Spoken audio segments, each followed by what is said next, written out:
നമസ്തേ. ഓം ശ്രീ മാത്രേ നമ. ശ്രീദേവി അസ്ട്രോളജിക്കൽ ചാനലിലേക്ക് ഏവർക്കും സ്വാഗതം.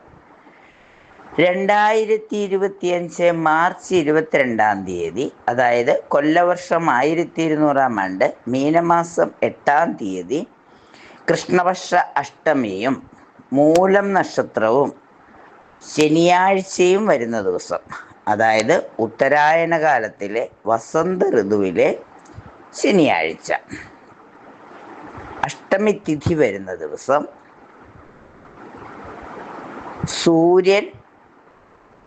സൂര്യോദയം 6:31 AM സൂര്യ അസ്തമനം 6:32 PM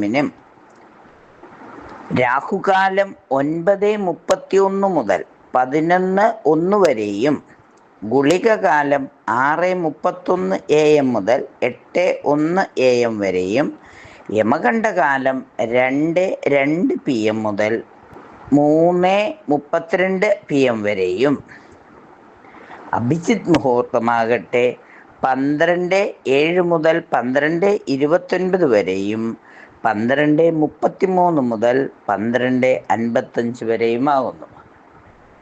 സാധാരണ കലണ്ടറിലൊക്കെ ശനിയാഴ്ച രാഹുകാലം 9 മണി മുതൽ 10:30 വരെ എന്ന് എഴുതിയിട്ടുണ്ടാവും. എന്നാൽ ഈ ഉദയം 6:31 രാഹുകാലം തുടങ്ങുന്നത് 9:31 ആണ്. 1.5 മണിക്കൂർ വരുന്നത് കൊണ്ട് രാഹുകാലം 1.5 മണിക്കൂർ ആയതുകൊണ്ട് 9:31 മുതൽ 11:01 വരെ. ഉദയത്തിനനുസരിച്ചിട്ടാണ് രാഹുകാലത്തിൽ മാറ്റങ്ങൾ വരുന്നത്. അപ്പം അതുകൊണ്ട് 9:31 മുതൽ 11:01 വരെയാണ് ഈ ശനിയാഴ്ചത്തെ രാഹുകാലം. രാഹുകാലവും ഗുളികകാലവും യമകണ്ഠകാലവും ശുഭകാര്യങ്ങൾക്ക് വർജിക്കുന്നത് നന്നായിരിക്കും. ശനിയാഴ്ച ആയതുകൊണ്ടും അഷ്ടമി കൃഷ്ണപക്ഷ അഷ്ടമി ദിവസമായതുകൊണ്ടും വരാഹി ദേവിയെ പ്രാർത്ഥിക്കുന്നതും അതുപോലെ മൂകാംബികയിൽ രഥോത്സവം നടക്കുന്ന ദിവസമായതുകൊണ്ട് അമ്മയെ പ്രാർത്ഥിക്കുന്നത് എല്ലാ നക്ഷത്രക്കാർക്കും ഏത് രാശിക്കാർക്കും അമ്മയുടെ അനുഗ്രഹം ലഭിക്കുന്നതിന് അതുപോലെ കാര്യങ്ങളെല്ലാം ഭംഗിയായി നടക്കുന്നതിനും സഹായകമാകും. അപ്പം രഥോത്സവം എന്ന് പറയുമ്പോൾ അമ്മയുടെ തേര് ഇങ്ങനെ ദേശം മുഴുവൻ കറങ്ങി വരുന്ന ആ ഒരു ദിവസം മൂകാംബി ദേവിയെ മനസ്സ് തുറന്ന് അമ്മയ്ക്കൊരു വിളക്കൊക്കെ കത്തിച്ച് വെച്ച് പ്രാർത്ഥിച്ചാൽ ഇനി എവിടെ ഏത് രാജ്യത്തിരുന്നു കൊണ്ടും നമുക്ക് അമ്മയെ മനസ്സിൽ കണ്ടുകൊണ്ട് തേരിലിരിക്കുന്ന ആ രഥത്തിലിരുന്ന് ഒരു ചുറ്റുന്ന ആ അമ്മയെ കാണുമ്പോൾ അമ്മയുടെ രൂപം മനസ്സിൽ തന്നെ ഒരു ചിത്രം വരച്ചുകൊണ്ട് ആ രൂപത്തെ ദർശിച്ചുകൊണ്ട് പ്രാർത്ഥിക്കൂ. തീർച്ചയായും എല്ലാ അനുഗ്രഹവും ഉണ്ടാവും. അഷ്ടമി നാളിൽ വരാഹി ദേവിയെ രാത്രി 8 മണി മുതൽ 12 മണി വരെയുള്ള സമയം വരാഹി ദേവിയെ ഓം ക്രീം ക്രീം സ്വാഹ എന്ന ഉഗ്രമന്ത്രവും എന്നാൽ ധനസമ്പാദനത്തിനുള്ള വഴിയുമാണ്. സാമ്പത്തികത്തിൻ്റെ എല്ലാ കെട്ടുകളും മാറി എല്ലാ അനുഗ്രഹവും തരുന്നതിന് സഹായകമാകുന്ന ദിവസമാണ്. അതുപോലെ തന്നെ കുട്ടിച്ചാത്തൻ മുതൽ 390 ചാത്തന്മാരാണ് ഉള്ളത്, സ്വാമിമാരാണ്. വിഷ്ണുമായ സ്വാമി വരെയുള്ള, അതായത് കുട്ടിച്ചാത്തൻ സ്വാമി മുതൽ കരിങ്കുട്ടിയാൻ മൂർത്തി മുതൽ 390 സ്വാമിമാരുള്ളതിൽ ഇവർക്ക് നിവേദ്യം വയ്ക്കുന്ന, അതായത് വീട്ടിൽ ഇവർ ഉപാസിക്കുന്നവരുണ്ട്. വീട്ടിൽ ഇവരുടെ സാന്നിധ്യം കൊണ്ട് അവർക്ക് വേണ്ടി പ്രാർത്ഥനകൾ ചെയ്യുന്നവരുണ്ട്. അവടങ്കോട്, പെരിങ്ങോട്ടുകര, അതുപോലെ തന്നെ ദേവസ്ഥാനം തുടങ്ങിയ വിഷ്ണുമായ അവരുടെ ക്ഷേത്രങ്ങളിൽ നിന്ന് ചൈതന്യത്തെ കൊണ്ടുവന്ന് വെച്ച് വീട്ടിൽ പ്രാർത്ഥിക്കുന്നവർ അവർക്ക് നിവേദ്യം കൊടുക്കാൻ പറ്റുന്ന ദിവസവും കൂടിയാണ് ശനിയാഴ്ച. അപ്പം ശനിയാഴ്ച, അതും കറുത്ത വാവ് അടുക്കുന്ന സമയം, ഈ അഷ്ടമി നാളിൽ സ്വാമിക്കൊരു നിവേദ്യം, അത് ഓരോരുത്തരും അവരവർ ഏത് രീതിയിലാണോ സ്വീകരിച്ചിരിക്കുന്നത് അതേ രീതിയിൽ സ്വാമിക്ക് നിവേദ്യം വച്ച് പ്രാർത്ഥിച്ചാൽ സ്വാമിയുടെ അനുഗ്രഹം പൂർണ്ണമായും ലഭിക്കുന്നതാണ്. അപ്പോൾ ധർമ്മശാസ്താവിന് ദീപം തെളിക്കുന്നത്, നീരാഞ്ജനം കത്തിക്കുന്നത്, ഇതും നമുക്ക് നമ്മളുടെ എല്ലാവിധത്തിലുള്ള ശനിയും, അതായത് 29/3/2025 ആകുമ്പോൾ കണ്ടകശനി അനുഭവിക്കുന്ന രോഹിണി, അതായത് ഇടവൻ രാശിക്കാർക്ക്, അതുപോലെ തന്നെ ചിങ്ങൻ രാശിക്കാർക്ക്, വൃശ്ചിക രാശിക്കാർക്കൊക്കെ അവരുടെ ആ കണ്ടകശനി തീരാൻ പോവുകയാണ്. അപ്പോൾ അത് തീരുമ്പോൾ, ശനി പോകുമ്പോൾ എല്ലാ സൗഭാഗ്യങ്ങളും തരും. കർമാധിപനായ ശനി അല്പം ദുരിതം തന്നിട്ടുണ്ടെങ്കിൽ ആ ശനിദോഷമെല്ലാം മാറി എല്ലാ സൗഭാഗ്യങ്ങളും നമുക്ക് അനുഭവയോഗ്യമാക്കി തരുന്നതിന് ശനീശ്വരനെ പ്രാർത്ഥിച്ച് കരിനീല വസ്ത്രമോ കറുപ്പ് വസ്ത്രമോ ഒക്കെ ധരിക്കുന്നത് ഏറ്റവും ഉത്തമമാണ്. ഏപ്രിൽ 2 മുതൽ 11 വരെ ശബരിമലയിൽ നടക്കുന്ന ഉത്സവത്തിന് പോകാൻ, ഇപ്പം കെട്ടുനിറച്ച് പോകാൻ ആഗ്രഹിക്കുന്നവർക്ക് ഇപ്പോൾ തന്നെ വ്രതം തുടങ്ങുന്നതും, ഈ ശനിയാഴ്ച മാലയിട്ടുകൊണ്ട് വ്രതം തുടങ്ങുന്നതും നല്ലതാണ്. കാരണം ഉത്രമാറാട്ടിന് മുമ്പായിട്ട് ദർശനം നടത്താൻ, ഉത്സവത്തിൽ അവിടെ സ്വാമിയെ ചെന്ന് കണ്ട് ഭഗവാന്റെ അനുഗ്രഹം വാങ്ങിക്കുന്നതിനും പറ്റിയ സമയമാണ്. അതിനും ശനിയാഴ്ച മാലയൊക്കെ ഇട്ട് പ്രാർത്ഥന തുടങ്ങുന്നത് നല്ലതാണ്. എല്ലാവിധ കഷ്ടങ്ങളും മാറി എല്ലാവിധ സൗഭാഗ്യങ്ങളും അനുഭവിക്കുവാൻ വേണ്ടി കഷ്ടപ്പെടുന്ന ഓരോരുത്തർക്കും അവരുടെ കഷ്ടങ്ങൾ മാറിക്കിട്ടുവാൻ ശനീശ്വരനെ പ്രാർത്ഥിക്കുക, വിഷ്ണുമായ സ്വാമിയെ പ്രാർത്ഥിക്കുക, കുടിശാത്തൻ സ്വാമിയെ പ്രാർത്ഥിക്കുക, ആഞ്ജനേയ സ്വാമിയെ പ്രാർത്ഥിക്കുക. ശനിദോഷം കണ്ടുവരുന്ന മറ്റുള്ളവർ സാമ്പത്തികത്തിൻ്റെ ക്രയവിക്രയം, അതുപോലെ സ്ഥലക്കച്ചവടമൊക്കെ നടക്കാൻ ആഗ്രഹിക്കുന്നവർ വരാഹി അമ്മയെ പ്രാർത്ഥിക്കുക. മൂകാംബികയിൽ രഥോത്സവം നടക്കുന്ന ദിവസമായുണ്ട്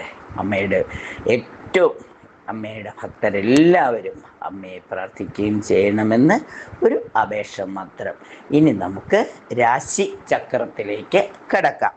സൂര്യൻ മീനൻ രാശിയിലും ചന്ദ്രൻ ധനുരാശിയിലും പിന്നെയോ ചൊവ്വ മിഥുനത്തിലും ബുധൻ മീനത്തിലും ഗുരു ഇടവത്തിലും ശുക്രൻ മീനത്തിലും മന്ദൻ കുംഭത്തിലും സർപ്പി മീനത്തിലും കേതു കന്നിയിലും ഗുളികോദയമാവട്ടെ മീനൻ രാശിയിലും അതുപോലെ തന്നെ ഉദയവും മീനൻ രാശിയിലാണ്.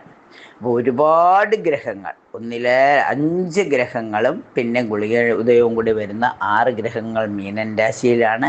എല്ലാ ഗ്രഹങ്ങളും വ്യാഴക്ഷേത്രത്തിൽ നിൽക്കുന്നതുകൊണ്ട് കുറച്ച് ഗുണഫലങ്ങൾ ഉണ്ടാവും. അപ്പം എന്തായാലും ബുധൻ്റെ നീചത്വമുണ്ടെങ്കിൽ പോലും അവിടെ നീചം ഭംഗിക്കപ്പെടുന്നുണ്ട്. എന്നാൽ പോലും എല്ലാവരും അവരവരുടെ പ്രാർത്ഥന, ധർമ്മശാസ്താവിനെ അയ്യപ്പസ്വാമിയൊക്കെ പ്രാർത്ഥിക്കുമ്പോൾ എല്ലാവിധ ഐശ്വര്യവും ഉണ്ടാവും. ഇനി നമുക്ക് 27 നക്ഷത്രക്കാർക്കും എന്തെല്ലാം പ്രാർത്ഥനകളാണ് ചെയ്യേണ്ടത് എന്ന് നമുക്കൊന്ന് നോക്കാം. മേടം രാശിക്കാരെ സംബന്ധിച്ചിടത്തോളം സാമ്പത്തിക സ്ഥിതി തൃപ്തികരമായിരിക്കും. ക്രയവിക്രയ രംഗത്ത് സാമ്പത്തിക നേട്ടം ഉണ്ടാകും. കുടുംബത്തിൽ സ്വസ്ഥതയും സമാധാനവും കൈവരിക്കും. പുറമേ നിന്നുള്ള സഹായങ്ങൾ അല്പം സ്തംഭനാവസ്ഥയിലാവും. അയൽക്കാരുമായി കലഹത്തിന് സാധ്യത കാണുന്നു. സ്നേഹിതന്മാരിൽ നിന്നും ചതിവൊക്കെ പറ്റാനായിട്ട് സാധ്യതയുണ്ട്. സ്നേഹിതന്മാരിൽ നിന്ന് ചതി പറ്റാതിരിക്കാൻ പ്രത്യേകം ശ്രദ്ധിക്കണം. ബന്ധുജന ഗുണം പ്രതീക്ഷിക്കാം. പുതിയ വാഹനം വാങ്ങുന്നതിനോ അല്ലെങ്കിൽ പഴയതൊന്ന് പുതുക്കി ഒന്ന് മാറ്റി വാങ്ങുന്നതിനോ ഒക്കെയുള്ള യോഗവും വന്നു ചേരും. പൊതുജന പിന്തുണയും ലഭിക്കും. സന്താനങ്ങൾക്ക് ജോലിയിൽ ഉയർച്ച ഉണ്ടാകും. അതുപോലെ ഉന്നത വിദ്യാഭ്യാസത്തിനുള്ള സന്താനങ്ങൾക്ക് ഉന്നത വിദ്യാഭ്യാസം ആഗ്രഹിക്കുന്നവർക്ക് അതിനുള്ള യോഗവുമുണ്ട്. ജോലിയിൽ ഉയർച്ചയും കാണുന്നു. വിവാഹ കാര്യങ്ങൾ, അവരുടെ പ്രണയ കാര്യങ്ങളിലൊക്കെ ഒരു സന്തോഷവും സമാധാനവും ഒക്കെ വന്ന് ചേരുന്നതാണ്. ഔദ്യോഗികരംഗത്ത് സ്ഥാനക്കയറ്റവും പ്രതീക്ഷിക്കാം. രോഗദുരിതങ്ങൾ വരാതിരിക്കുവാൻ പ്രത്യേകം ശ്രദ്ധിക്കണം. ആരോഗ്യകാര്യത്തിൽ അല്പം ശ്രദ്ധ വേണം. രാശിനാഥനായ സുബ്രഹ്മണ്യസ്വാമിയെ പ്രാർത്ഥിക്കുന്നതോടൊപ്പം ശനീശ്വരനെയും ഹനുമാൻ സ്വാമിയെയും മറ്റ് മൂകാംബിക ദേവിയെയും വരാഹി ദേവിയെയും നേരത്തെ പറഞ്ഞ എല്ലാ ദേവതകളുടെയും അനുഗ്രഹത്തിനായി പ്രാർത്ഥന ചെയ്യുന്നത് ഗുണഫലങ്ങൾ വർദ്ധിക്കുന്നതിന് സഹായകമാകും. ഇടവം രാശി ശത്രുശല്യം കുറയുന്ന ഒരു അവസരമാണ്. എന്നാൽ ശത്രുക്കളുടെ ശല്യം കുറയുമ്പോൾ കള്ളന്മാരുടെ ശല്യം വർദ്ധിക്കുവാനുള്ള സാധ്യത കാണുന്നു. കാര്യവിജയം ലഭിക്കും. സഞ്ചാരക്ലേശം വർദ്ധിക്കും. ദാമ്പത്യ സുഖക്കുറവ് അനുഭവപ്പെടാം. അപകട ദുരിതങ്ങളിൽ നിന്നും ഈശ്വരാധീനത്താൽ രക്ഷ പ്രാപിക്കും. തടസ്സപ്പെട്ട് കിടന്നിരുന്ന കാര്യങ്ങൾ പുനരാരംഭിക്കുന്നതിനുള്ള യോഗം കാണുന്നു. വിദേശയാത്രാ പരിശ്രമങ്ങൾക്ക് കാലതാമസം നേരിടും. വാസസ്ഥലത്തിന് ചിലപ്പോൾ മാറ്റം സംഭവിക്കാം. വീട് മാറി താമസിക്കേണ്ടതായ യോഗമൊക്കെ വന്നു ചേരും. ആഗ്രഹ പൂർത്തീകരണത്തിന് കഠിനമായ അധ്വാനം ആവശ്യമായി വരും. ആത്മീയ കാര്യങ്ങൾക്കായി കൂടുതൽ പണം ചിലവഴിക്കേണ്ട സാഹചര്യം വന്നു ചേരും. വിദ്യാർത്ഥികൾക്ക് പഠനത്തിൽ അല്പം അലസത ഉണ്ടാകാം. ഉദ്യോഗാർത്ഥികൾക്ക് കുറച്ച് അനുകൂല സമയമാണ്. നിയമന ഉത്തരവുകളൊക്കെ വന്നു ചേരുവാനുള്ള സാധ്യത കാണുന്നു. സർക്കാർ ജീവനക്കാർക്ക് പ്രമോഷനോ സ്ഥലം മാറ്റമോ ഒക്കെ ലഭിക്കുവാനുള്ള സാധ്യതയും കാണുന്നു. രാഷ്ട്രീയ രംഗത്തും പൊതുജന രംഗത്തുമൊക്കെ പ്രവർത്തിക്കുന്നവർക്ക് അവരുടെ പൊതുജന പിന്തുണ വർദ്ധിക്കുന്ന സമയമാണ്. ഗണപതി ഭഗവാന് ഇഷ്ടപ്പെട്ട അപ്പം നിവേദിക്കുന്നത്, നാളികേരം ഉടയ്ക്കുന്നത്, അതുപോലെ തന്നെ മഹാലക്ഷ്മിയെ പ്രാർത്ഥിക്കുന്നത്, മൂകാംബിക ദേവി പ്രാർത്ഥിക്കുന്നത്, ശനീശ്വരനെ പ്രാർത്ഥിക്കുന്നതൊക്കെ എല്ലാ കഷ്ടതകളും മാറി. ശനിക്കാലമായതുകൊണ്ട് ശനിയെല്ലാം മാറി ശനീശ്വരനെ പ്രാർത്ഥിക്കുന്നതുകൊണ്ട് എല്ലാ കഷ്ടതകളും മാറി സൗഭാഗ്യങ്ങൾ തെളിഞ്ഞ് വരുന്നതാണ്. മിഥുനക്കൂറ് ആരോഗ്യസ്ഥിതി പൊതുവിൽ തൃപ്തികരമായിരിക്കും. എന്നാൽ ഭക്ഷണക്രമത്തിലെ ശ്രദ്ധക്കുറവ് കൊണ്ടുള്ള ചില ഫുഡ് പോയ്സണൊക്കെ വരാനുള്ള സാധ്യത കാണുന്നുണ്ട്. അപ്രതീക്ഷിതമായി ധനം വന്നു ചേരുവാനുള്ള യോഗം കാണുന്നു. കുടുംബത്തിൽ സ്വസ്ഥതയും സമാധാനവും വന്നു ചേരും. ക്രയ വിക്രയ രംഗത്ത് മാന്ദ്യം അനുഭവപ്പെടാം. അയൽക്കാരുമായി കലഹത്തിനിട വരാതിരിക്കാൻ പ്രത്യേകം ശ്രദ്ധിക്കണം. പുതിയ വാഹനം വാങ്ങുന്നതിനോ പഴയത് റിപ്പയർ ചെയ്തെടുക്കുന്നതിനുള്ള യോഗം കാണുന്നു. സന്താനങ്ങളുടെ വിവാഹ കാര്യത്തിൽ തീരുമാനങ്ങൾ ഉണ്ടാകാം. സന്താനങ്ങൾ മൂലം മനസ്വസ്ഥത കുറയും. വിലപിടിപ്പുള്ള പ്രമാണങ്ങളും ആഭരണങ്ങളും നഷ്ടമായേക്കാം. തസ്കര ഭയം വരാതിരിക്കുവാൻ പ്രത്യേകം ശ്രദ്ധിക്കണം. വിവാഹ കാര്യത്തിലുള്ള തീരുമാനങ്ങൾ ചിലപ്പോൾ അത് മാറിപ്പോകാനും സാഹചര്യം കാണുന്നു. കോടതി വിധികൾ അനുകൂലമായി വരാം. പൊതുജന പിന്തുണ വർദ്ധിക്കും. സഞ്ചാരക്ലേശം കുറയും. ഊഹക്കച്ചവടങ്ങളിൽ എടുത്തുചാട്ടം കൊണ്ടുള്ള ബുദ്ധിമുട്ടുകൾ വരാം. പൊതുവെ ഗുണദോഷ സമ്മിശ്രമായ ഈ ദിവസം ആഞ്ജനേയസ്വാമിയെ വിഷ്ണുമായ സ്വാമിയൊക്കെ പ്രാർത്ഥിക്കുന്നതോടൊപ്പം ശനീശ്വരനെയും അതുപോലെ രാശിനാഥനായ ശ്രീകൃഷ്ണ ഭഗവാനെയും മൂകാംബിക ദേവിയൊക്കെ പ്രാർത്ഥിക്കുമ്പോൾ എല്ലാം മംഗളമായി തീരും. കർക്കിടകം രാശി സന്താനങ്ങൾ മൂലം സൗഭാഗ്യങ്ങൾ വരുന്ന ദിവസമാണ്. വിലപിടിപ്പുള്ള പ്രമാണങ്ങളും ആഭരണങ്ങളും ഒക്കെ ഒന്ന് ഇടം മാറി വച്ചിട്ട് അല്പം തേടി നടക്കേണ്ട സാഹചര്യം വരാം. നഷ്ടപ്പെട്ടു എന്ന് വിചാരിക്കാം. പക്ഷേ കുറച്ച് കഴിയുമ്പോൾ ഒരു വൈകുന്നേരത്തോടുകൂടി നഷ്ടപ്പെട്ടത് ഇരിക്കുന്ന സ്ഥലം മാറിപ്പോയതാണ് എന്ന് കണ്ടെത്തുകയും അല്പം ആശ്വാസത്തിന് വക തരികയും ചെയ്യും. അതുപോലെ തന്നെ തൊഴിൽ രംഗത്ത് പണച്ചിലവുകൾ വർദ്ധിക്കും. ബിസിനസ് രംഗത്ത് വിചാരിച്ചതുപോലെ കാര്യങ്ങൾ മുന്നോട്ട് കൊണ്ടുപോകാൻ അല്പം ബുദ്ധിമുട്ട് വരും. എന്നിരുന്നാലും കാര്യവിജയം ഉറപ്പാണ്. കഠിനാധ്വാനത്തിലൂടെ നഷ്ടപ്പെട്ട ഊർജ്ജസ്വലത വീണ്ടെടുക്കും. വിദ്യാർത്ഥികൾക്ക് അനുകൂലമായ ദിവസമാണ്. ഉദ്യോഗാർത്ഥികൾക്കും അവരുടെ ആഗ്രഹത്തിനനുസരിച്ച് പരിശ്രമിക്കുന്നതിനുള്ള ആ പരിശ്രമത്തിന് വിജയം കണ്ടെത്തുവാനുള്ള സാഹചര്യം വന്നു ചേരും. സർക്കാർ ജീവനക്കാർക്ക് എന്തെങ്കിലും മെമ്മോയൊക്കെ കിട്ടാനുള്ള സാധ്യത ഉള്ളതുകൊണ്ട് വളരെയേറെ ശ്രദ്ധിക്കണം. രാഷ്ട്രീയ രംഗത്ത് പൊതുജന പിന്തുണ വർദ്ധിക്കുകയും ചിലപ്പോൾ വല്ല അംഗീകാരവും ഒക്കെ കിട്ടുവാനുള്ള സാധ്യതയും കാണുന്നു. കഴിവ് തെളിയിക്കുവാനുള്ള അവസരം വന്നു ചേരും. ശാസ്താവിന് നീരാഞ്ജനം തെളിക്കുകയും ഹനുമാൻ സ്വാമിയെ പ്രാർത്ഥിക്കുകയും വരാഹി ദേവിയെ പ്രാർത്ഥിക്കുകയും ചെയ്യുമ്പോൾ എല്ലാം അനുകൂലമായി വന്നു ചേരുന്നതാണ്. ചിങ്ങം രാശി.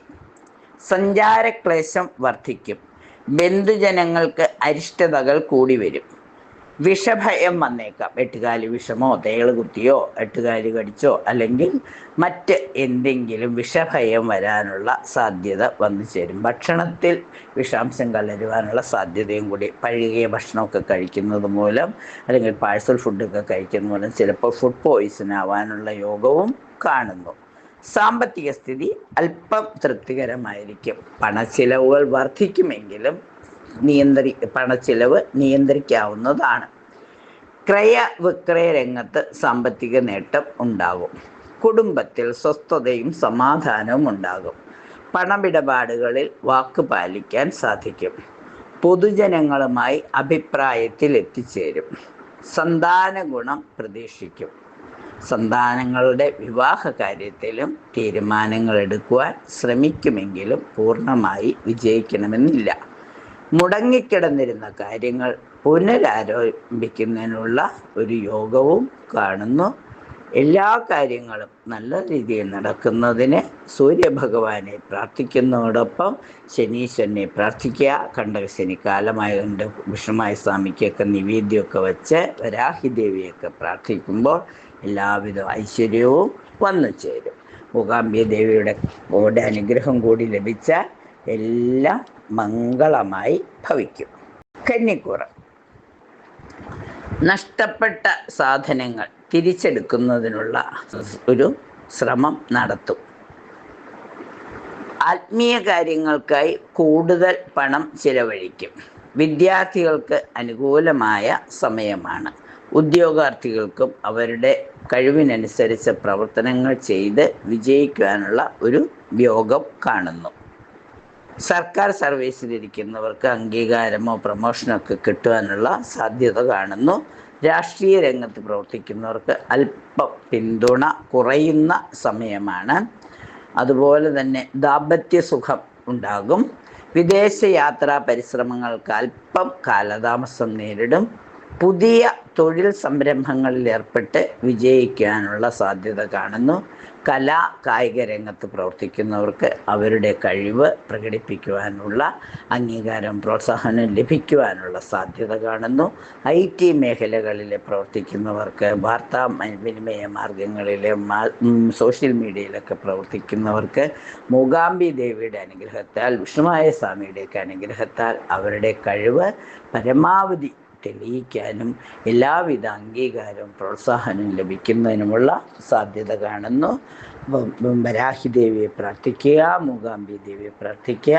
എല്ലാവിധ ഐശ്വര്യവും നിലനിർത്തി കൊണ്ടുപോവുക. തുലാരാശി. തുലാരാശിക്കാരെ സംബന്ധിച്ചിടത്തോളം ആരോഗ്യസ്ഥിതി അല്പം വഷളാകുന്നതിനുള്ള സാധ്യതയാണ് കാണുന്നത്. മുതിർന്നവർക്ക് എന്തെങ്കിലും പ്രശ്നങ്ങൾ വന്നാൽ പെട്ടെന്ന് തളർന്നു പോകുന്ന ഒരവസ്ഥ വരെ ഉണ്ടായേക്കാം. താമസ സ്ഥലത്ത് ധന അഭിവൃദ്ധിയും അതുപോലെ തന്നെ ധനസമ്പാദനത്തിനുള്ള വഴിയും വന്നു ചേരുമെങ്കിലും കുടുംബത്തിൽ സമാധാനക്കുറവ് അനുഭവപ്പെടും. പണച്ചിലവുകൾ വർദ്ധിക്കും. ആരോഗ്യസ്ഥിതി മെച്ചപ്പെടും. രോഗ ദുരിതങ്ങൾക്ക് ഒരു ഉച്ചയൊക്കെ ആകുമ്പോഴേക്കും ശമനം കണ്ടു തുടങ്ങും. ഔദ്യോഗിക പ്രവർത്തിക്കുന്നവർക്ക് അല്പം ആശ്വാസകരമായ സമീപനം മേലധികാരികളിൽ നിന്നും പ്രതീക്ഷിക്കാം. ഉയർന്ന ഉദ്യോഗസ്ഥരുമായി ഒരു സൗഹൃദം നിലനിർത്തിക്കൊണ്ടുപോകാൻ സാധിക്കും.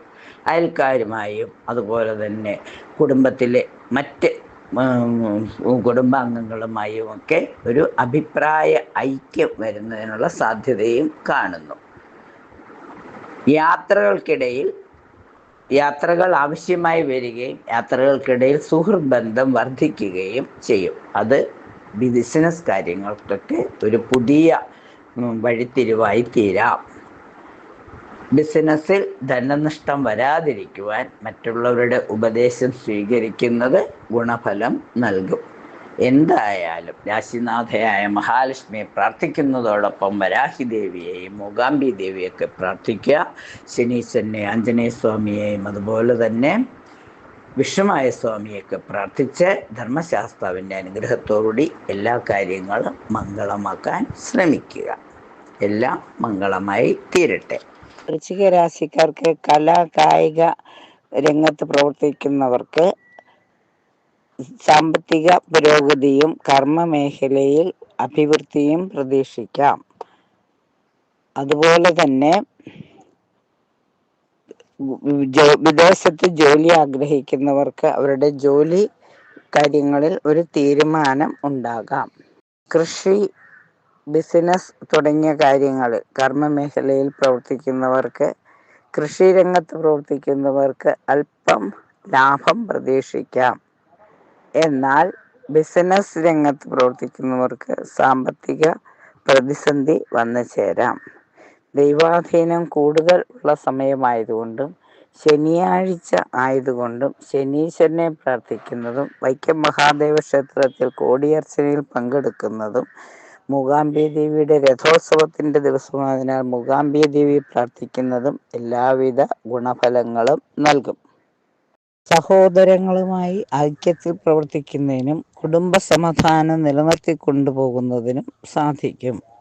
അതുപോലെ തന്നെ കണ്ടകശനിക്കാലമായതിൻ്റെ ഗ്രഹനിർമ്മാണ പ്രവർത്തനങ്ങളിൽ അല്പം സ്തംഭനം വന്നു ചേരാം. സഹോദരസ്ഥാനീയരിൽ നിന്നും ആശങ്ക ഉണർത്തുന്ന ഏതെങ്കിലും ബുദ്ധിമുട്ടുകൾ അല്ലെങ്കിൽ എന്തെങ്കിലും കഷ്ടതകൾ ശ്രവിക്കുവാനിടയാകും. പൊതുവെ പറഞ്ഞാൽ മനസ്സിന് വിഷമം വരുന്ന പല സന്ദർഭങ്ങളെയും അതിജീവിക്കേണ്ടതായി വരും. എങ്കിലും രാശിനാഥയായ ഭദ്രകാളിയമ്മയെ പ്രാർത്ഥിക്കുന്നത് മൂലം എല്ലാം മംഗളമായി ഭവിക്കുന്നതാണ്. ധനുരാശിക്കാരെ സംബന്ധിച്ചിടത്തോളം കഠിനാധ്വാനം കൊണ്ട് കാര്യങ്ങൾ സുഗമമായി നടക്കാം. വിദ്യാർത്ഥികൾക്ക് അനുകൂലമായ സാഹചര്യം വന്നു ചേരും. സർക്കാർ ജീവനക്കാർക്ക് മേലധികാരികളിൽ നിന്നും എന്തെങ്കിലും ചോദ്യം ചെയ്യലൊക്കെ വരുവാനുള്ള സാധ്യതയുണ്ട്. ഓരോ കാര്യങ്ങളും വളരെ ശ്രദ്ധാപൂർവം കൈകാര്യം ചെയ്യേണ്ടതാണ്. ഫയലുകളിലൊന്നും പിഴവ് വരാതിരിക്കാൻ പ്രത്യേകം ശ്രദ്ധിക്കണം. രാഷ്ട്രീയ രംഗത്ത് പൊതുജന പിന്തുണ വർദ്ധിക്കുന്നതാണ്. ജനകീയ പ്രവർത്തനങ്ങൾ ചെയ്യുന്നവർക്ക് ജനസമ്മതി ഉണ്ടാകും. നാഗദേവതകൾക്ക് യഥാശക്തി വഴിപാടൊക്കെ കഴിക്കുന്നത് നന്നായിരിക്കും. കുടുംബത്തിലെ സ്വസ്ഥതക്കുറവ് പരിഹരിക്കുന്നതിനായി ശരിക്കും ശിവപാർവതി ക്ഷേത്രത്തിൽ ദർശനം നടത്തുക. വൈക്കം മഹാദേവ ക്ഷേത്രത്തിലൊക്കെ ഇത് കോടിയർച്ചന 12 വർഷത്തിൽ ഒരിക്കൽ നടക്കുന്ന കോടിയർച്ചന നടക്കുന്നുണ്ട്. അവിടെ പോയി അർച്ചനയിലൊക്കെ പങ്കുകൊള്ളുന്നത്, അതുപോലെ തന്നെ ഹനുമാൻ സ്വാമിയെ പ്രാർത്ഥിക്കുന്നതൊക്കെ ഗുണഫലങ്ങൾ വർദ്ധിക്കും. പുതിയ സുഖബന്ധങ്ങൾ വർദ്ധിക്കും. തടസ്സപ്പെട്ട് കിടന്നിരുന്ന കാര്യങ്ങൾ ആരംഭിക്കുന്നതിനുള്ള യോഗം കാണുന്നു.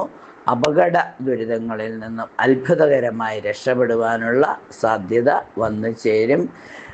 അപവാദ പ്രചരണങ്ങൾ വരാനുള്ള സാഹചര്യമുള്ളതുകൊണ്ട് ആരുമായും ഇടപഴകുമ്പോഴും ഒരകലം സൂക്ഷിക്കുന്നത് നന്നായിരിക്കും. സുഹൃത്തുക്കളെ ചിലപ്പോൾ ശത്രുഭാവത്തിൽ ദർശിക്കേണ്ടതായി വരുമ്പോൾ സമയദോഷമാണ് കാരണമെന്ന് പറഞ്ഞ് നമ്മൾ മാറി നിൽക്കുന്നത് എല്ലാവിധത്തിലുള്ള ദോഷങ്ങൾക്കും ഒരു പരിഹാരമായേക്കാം. ഗണപതി ഭഗവാനെ പ്രാർത്ഥിക്കുന്നതോടൊപ്പം തന്നെ ശനീശ്വരനെയും പ്രാർത്ഥിക്കൂ. എല്ലാം മംഗളമായി ഭവിക്കും. മകരം രാശിക്കാരെ സംബന്ധിച്ചിടത്തോളം ആരോഗ്യസ്ഥിതി നന്നായിരിക്കും. ശാരീരികമായ അലട്ടലുകൾ ഇടയ്ക്കിടയ്ക്ക് വന്നുകൊണ്ടിരിക്കും. പല കാര്യങ്ങളിലും ആദ്യത്തെ ഒരു ആരംഭത്തിലെ ഒരു തടസ്സം വരികയും പിന്നീട് കാര്യങ്ങൾ ഭംഗിയായി കൊണ്ടുപോകാൻ സാധിക്കുകയും ചെയ്യും. നേത്ര സംബന്ധമായ രോഗങ്ങൾ വരുവാനുള്ള സാധ്യതയുണ്ട്. പണച്ചിലവുകളാണെങ്കിൽ വർദ്ധിക്കും. കുടുംബത്തിൽ സ്വസ്ഥതയും സമാധാനവും ഉണ്ടാകും. മറ്റുള്ളവരിൽ നിന്നും ചതിവ് പറ്റുവാനുള്ള സാധ്യതയുണ്ട്. വളരെ ശ്രദ്ധ ആവശ്യമാണ്. സർക്കാർ ആനുകൂല്യങ്ങളൊക്കെ വേഗത്തിൽ ലഭിക്കുവാനുള്ള യോഗം കാണുന്നു. അതുപോലെ തന്നെ സ്നേഹിതന്മാരിൽ നിന്നും ബന്ധുജനങ്ങളിൽ നിന്നൊക്കെ ചില തരത്തിലുള്ള സഹായങ്ങൾ പ്രതീക്ഷിക്കാം. വാഹനം കൈകാര്യം ചെയ്യുന്നവർ വാഹന അപകടം വരാതിരിക്കാൻ പ്രത്യേകം ശ്രദ്ധിക്കണം. പൊതുജനങ്ങളുമായി അഭിപ്രായ ഐക്യം നിലനിർത്തിക്കൊണ്ടുപോകാൻ വളരെ ഏറെ ശ്രദ്ധിക്കണം. സന്താനങ്ങളുടെ കാര്യത്തിൽ, പഠന കാര്യത്തിലാണെങ്കിലും വിവാഹ കാര്യത്തിലാണെങ്കിലും ഉദ്യോഗ കാര്യത്തിലൊക്കെ ആണെങ്കിലും കൂടുതൽ പ്രാർത്ഥനകൾ ആവശ്യമായി വരും. ധർമ്മശാസ്താവിനെയും വരാഹി ദേവിയെയും മൂകാംബി ദേവിയൊക്കെ പ്രാർത്ഥിക്കുമ്പോൾ ദിവസം കൂടുതൽ ശോഭനമായി തീരുന്നതാണ്. കുംഭം രാശി എന്ന് പറയുമ്പോൾ ആരോഗ്യസ്ഥിതി അല്പം നന്നായിരിക്കും. ഉത്സാഹവും പ്രതീക്ഷയും കൈവരുന്ന സമയമാണ്. മറ്റുള്ളവരുടെ ചതിവിൽ പെടാതിരിക്കാൻ പ്രത്യേകം ശ്രദ്ധിക്കണം. സാമ്പത്തിക ബുദ്ധിമുട്ടുകൾ മാറിക്കിട്ടും. കുടുംബത്തിൽ സ്വസ്ഥതയും സമാധാനവും കൈവരും. ക്രയവിക്രയ രംഗത്ത് അല്പം സാമ്പത്തിക നേട്ടം പ്രതീക്ഷിക്കാം. പണച്ചിലവുകൾ വർദ്ധിക്കും. സ്നേഹിതന്മാരുടെ വേർപാടിൽ ദുഃഖിക്കേണ്ടതായി വരും. അയൽവാസികളുമായി അല്പം കലഹ സാധ്യത കാണുന്നു. സാമൂഹിക പ്രവർത്തന സംബന്ധമായ അപകട ദുരിതങ്ങൾക്കിടയുണ്ട്.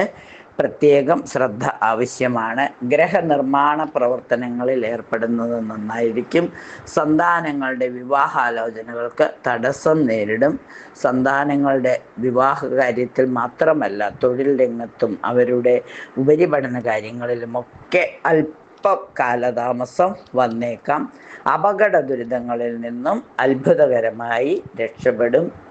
വിഷ്ണുമായ സ്വാമിയെ, കുട്ടിച്ചാത്തൻ സ്വാമിയെ, അതുപോലെ തന്നെ ശനീശ്വരനെയും ധർമ്മശാസ്താവിനെയും പ്രാർത്ഥിക്കുന്നതോടൊപ്പം മൂകാംബിക ദേവിയെയും വരാഹി ദേവിയെയും കൂടി പ്രാർത്ഥിക്കുമ്പോൾ ദിവസം കൂടുതൽ ശോഭനമായി തീരുകയും ജന്മശനിയുടെ എല്ലാ കഷ്ടതകളും മാറിക്കിട്ടുകയും ചെയ്യും. മീനം രാശി ആരോഗ്യസ്ഥിതി അല്പം മോശമാവാനുള്ള സാധ്യത കാണുന്നു. തൊലിപ്പുറത്തുള്ള രോഗങ്ങൾ, ഒരു സർപ്പ ദോഷമാണെന്ന് തോന്നുന്ന രീതിയിൽ ചൊറിച്ചിലോ അലർജിയോ ഒക്കെ വന്നു ചേരാം. അപ്പം നാഗദേവതകൾക്ക് മഞ്ഞപ്പൊടി സമർപ്പിക്കുന്നത് നല്ലതാണ്. ആത്മീയ കാര്യങ്ങൾക്ക് വേണ്ടി പണം ചിലവഴിക്കും. ക്രയവിക്രയ രംഗത്ത് മാന്ദ്യം വന്നു ചേരാം. കുടുംബത്തിൽ സ്വസ്ഥതയും സമാധാനവും വന്നു ചേരും. സാമ്പത്തിക സ്ഥിതി തൃപ്തികരമായിരിക്കാത്തതിനാൽ അല്പം മനസ്സിന് വിഷമം വന്നു ചേരും. വിദ്യാർത്ഥികൾക്ക് പഠിപ്പിൽ നല്ല ഉത്സാഹമുണ്ടാകും. ഗൃഹനിർമ്മാണ പ്രവർത്തനങ്ങളിൽ തടസ്സങ്ങൾ കൂടാതെ മുന്നോട്ട് പോകാൻ സാധിക്കും. സന്താനങ്ങളെ കൊണ്ട് അല്പം ഗുണഫലങ്ങൾ സിദ്ധിക്കും. നിഗൂഢ ശാസ്ത്രങ്ങൾ വഴി നേട്ടമുണ്ടാകുവാനിടയാകും. ഭാവുകാര്യങ്ങളെക്കുറിച്ച് വ്യക്തമായ തീരുമാനമെടുക്കും. പ്രേമബന്ധങ്ങളെല്ലാം വിവാഹത്തിൽ കലാശിക്കാനുള്ള സാധ്യതയും വന്നു ചേരും. സിനിമാ രംഗത്തും അഭിനയ രംഗത്തും പ്രവർത്തിക്കുന്നവർക്ക്, അതുപോലെ മീഡിയകളിലൊക്കെ പ്രവർത്തിക്കുന്നവർക്ക് സാമ്പത്തിക നേട്ടം ഉണ്ടാകും. മൂകാംബി ദേവിയെ പ്രാർത്ഥിക്കുന്നതോടൊപ്പം വിഷ്ണുമായ സ്വാമിയെ പ്രാർത്ഥിക്കുന്നതോടൊപ്പം ധർമ്മശാസ്താവിനെ കൂടി പ്രാർത്ഥിക്കുമ്പോൾ എല്ലാം മംഗളമായി വന്നു ചേരും. 27 നക്ഷത്രക്കാർക്കും മൂകാംബിക ദേവിയുടെ രഥോത്സവ ദിവസമായതുകൊണ്ട്, വിഷ്ണുമായ സ്വാമിയുടെ നിവേദ്യം വയ്ക്കാനുള്ള ദിവസമായതുകൊണ്ട്, അതായത് ശനിയാഴ്ചയും അഷ്ടമി ദിവസവുമായതുകൊണ്ട്, അത് കൃഷ്ണപക്ഷാഷ്ടമി ദിവസമായതുകൊണ്ട് നിവേദ്യമൊക്കെ വച്ച് പ്രാർത്ഥിക്കാം. ധർമ്മശാസ്താവിന് നീരാഞ്ജനം തെളിക്കാം. അതുപോലെ തന്നെ വൈക്കം മഹാദേവ ക്ഷേത്രത്തിൽ കോടിയർച്ചന നടക്കുന്നതിൽ ചെന്ന് ദർശനം നടത്തി അനുഗ്രഹം വാങ്ങിക്കുമ്പോൾ എല്ലാവർക്കും എല്ലാം മംഗളമായി ഭവിക്കുന്നതാണ്. വരാഹി ദേവിയെ ഓം ക്രീം ക്രീം സ്വാഹ എന്ന മന്ത്രം ജപിച്ചുകൊണ്ട് പ്രാർത്ഥിക്കുമ്പോൾ അമ്മയുടെ അനുഗ്രഹവും ലഭിക്കും.